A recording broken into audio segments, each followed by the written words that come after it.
معزز ناظرین گرامی، 5000 سال بعد حضرت نوح علیہ السلام کی کشتی کس ملک سے اور کیسے دریافت ہوئی؟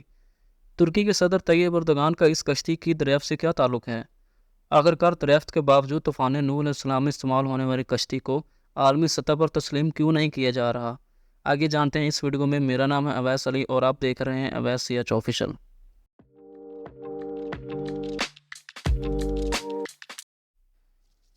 معزز ناظرین گرامی، قرآن مجید میں اللہ تعالیٰ نے جن جن قوموں کا ذکر کیا ہے ان کے آثار آج بھی دنیا میں پائے جاتے ہیں۔ ان قوموں کو اللہ تعالیٰ نے اپنی نافرمانی، اللہ کی ذات سے انکار اور رسولوں، نبیوں اور ان کے ماننے والوں پر ظلم کی انتہا کر دینے پر سخت سزائیں یعنی کہ عذاب دیے، اور قرآن پاک میں ہم مسلمانوں کی عبرت اور رہنمائی کے لیے ان کا تذکرہ کیا۔ دوستو، حضرت نوح علیہ السلام کو آدمی ثانی بھی کہا جاتا ہے، کیونکہ آپ کے خاندان کے چند افراد اور اللہ تعالیٰ کے حکم سے آپ علیہ السلام کے ہاتھوں تیار کی گئی کشتی میں سوار تمام جانوروں کے ایک ایک جوڑے کے علاوہ ہر شے پانی میں غرق کر دی گئی تھی۔ حضرت نوح علیہ السلام کی کشتی پر 8 افراد سوار تھے۔ حضرت نوح علیہ السلام، آپ کی اہلیہ، 3 بیٹے، بہویں اور باقی جانوروں کی جوڑیاں تھیں۔ نوح علیہ السلام کا واقعہ سابقہ آسمانی کتابوں تورات، زبور اور انجیل میں بھی ملتا ہے۔ ناظرین، ایک عرصے سے دنیا بھر سے سائنسدان حضرت نوح علیہ السلام کی کشتی کی تلاش میں تھے۔ غیر مسلم سائنسدان یہ سوال کرتے کہ اگر طوفان نوح آیا اور حضرت نوح علیہ السلام چند انسانوں اور دنیا کے تمام تر جانوروں کے جوڑے لے کر دیو ہیکل کشتی میں سوار ہوئے اور پانی کے بدترین عذاب سے بچ گئے، تو آخر وہ کشتی کہاں گئی جن میں ان مخلوقات نے سفر کیا؟ حال ہی میں چین کے عیسائی مبلغین اور سائنسدانوں کی ایک تحقیقاتی ٹیم نے اپنی تحقیق کے اختتام پر دعویٰ کیا تھا کہ انہوں نے حضرت نوح علیہ السلام کی تاریخی کشتی کو تلاش کر لیا ہے۔ یہ کشتی مشرقی ترکی میں واقع کوہ ارارات پر ملی ہے، جس کی چوٹی کی بلندی 12,000 فٹ ہے۔ ماہرین کی ٹیم کا کہنا تھا کہ اس کشتی کی 3 منزلیں ہیں۔ یہ کشتی کئی میٹر برف کے نیچے دبی ہوئی ہے۔ گزشتہ 200 سالوں سے 1 درجن سے زیادہ ٹیمیں حضرت نوح علیہ السلام کی کشتی کو تلاش کر رہی تھیں۔ اس کے بارے میں قرآن پاک میں آیا ہے کہ وہ جودی نامی پہاڑی سے ٹکرا کر رک گئی تھی۔ ناظرین، چین کے ماہرین کی اس رپورٹ کو امریکی سائنسدانوں نے ماننے سے انکار کر دیا ہے۔ ان کا کہنا ہے کہ کشتی کی لکڑی کے نمونے جو فرانسک جانچ کے لیے بھیجے گئے تھے وہ اتنے پرانے نہیں ہیں کہ ان کے بارے میں وثوق سے کہہ سکیں کہ حضرت نوح علیہ السلام کے دور کی کشتی ہے، جبکہ چینی ماہرین کی ٹیم کا دعویٰ ہے کہ 99% انہیں یقین ہے کہ یہ وہی کشتی ہے جو حضرت نوح علیہ السلام نے 4800 سال پہلے اللہ کے حکم پر بنائی تھی۔ ماہرین کا کہنا ہے کہ اس کشتی کی 3 منزلیں ہیں اور اس میں کئی بڑے بڑے کمرے بھی ہیں اور ان کمروں میں لکڑی کے ستون ہیں۔ عرب اخباروں نے بھی اس موضوع پر بہت سے سوالات اٹھائے تھے کہ کیا واقعی حضرت نوح علیہ السلام کی کشتی ہے۔ عرب اخبارات نے لکھا کہ چینی اور ترک عیسائی ماہرین کی ٹیم نے اپنی تحقیق کے لیے قرآن پاک کی ان آیات کا مطالعہ کیا تھا جس میں کشتی کے سفر کو بیان کیا گیا۔ ماہرین کا کہنا ہے کہ کشتی کے ٹھہرنے کے جس مقام کی نشاندہی کی گئی وہ سائنسدانوں کو کوہ ارارات کی طرف لے جاتی ہے۔ گزشتہ 20 برسوں میں کئی سائنسدانوں نے کوہ ارارات کا دورہ کیا۔ ان میں سے کچھ ماہرین نے پہاڑی پر بنی کشتی کی شکل کی چٹان کو ہی نوح علیہ السلام کی کشتی قرار دے دیا، لیکن چینی اور ترک ماہرین نے پہاڑ کے اس برفیلے مقام کی تحقیقات کی جہاں درجہ حرارت -60 ڈگری ہوتا ہے، اور پہاڑ کے جس حصے میں کشتی کی باقیات دریافت کی گئی وہ انتہائی ڈھلوان اور خطرناک ہے۔ ماہرین کا کہنا ہے کہ انہوں نے 17 مختلف مقامات سے حضرت نوح علیہ السلام کی کشتی کا معائنہ کیا۔ یہ کشتی کئی جگہوں سے ٹوٹی ہوئی ہے، تاہم مکمل تباہ اس لیے نہیں ہوئی کیونکہ یہ برف کی ایک دبیس تہہ تلے دبی ہوئی ہے۔ کشتی ٹوٹی ہونے کی وجہ سے ماہرین اس کے اندر جا سکے۔ ناظرین گرامی، چینی ماہر آثار قدیمہ وینگ چین نے باقاعدہ پریس کانفرنس منعقد کر کے اپنی تحقیق سے آگاہ کیا۔ کشتی کا معائنہ کرنے والے ایک چینی ماہر کا کہنا ہے کہ کشتی کا ہر کمرہ 5 میٹر اونچا ہے جس میں کوئی بھی جانور آسانی سے سما سکتا ہے۔ چینی ماہرین نے ریڈیو کاربن ٹیکنالوجی سے کشتی کے ٹکڑوں کا مشاہدہ کیا اور دعویٰ کیا کہ یہ 4800 سال پرانی ہے۔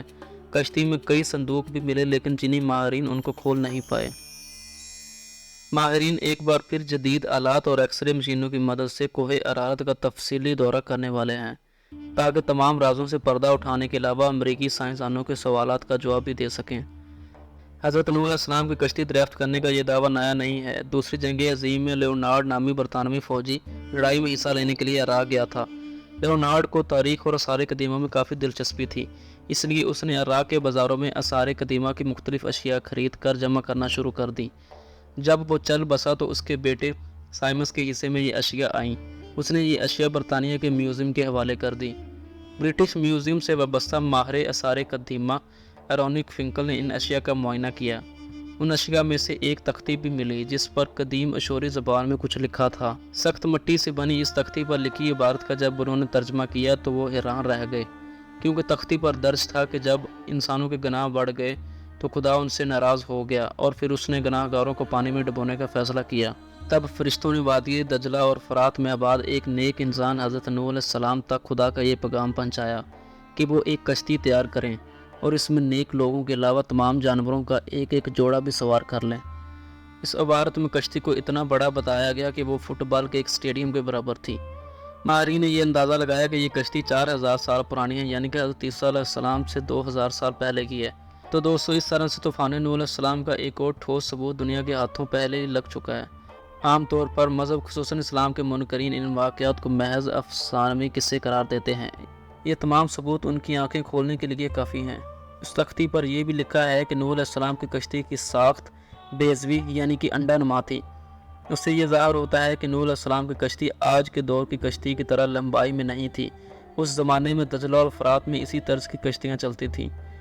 کشتی کے ٹھہرنے کے مقام کے بارے میں قرآن پاک کی سورۃ ہود کی آیت نمبر 44 میں اللہ تعالیٰ فرماتا ہے کہ وہ ایک بلند مقام جودی پر جا کر رکی تھی۔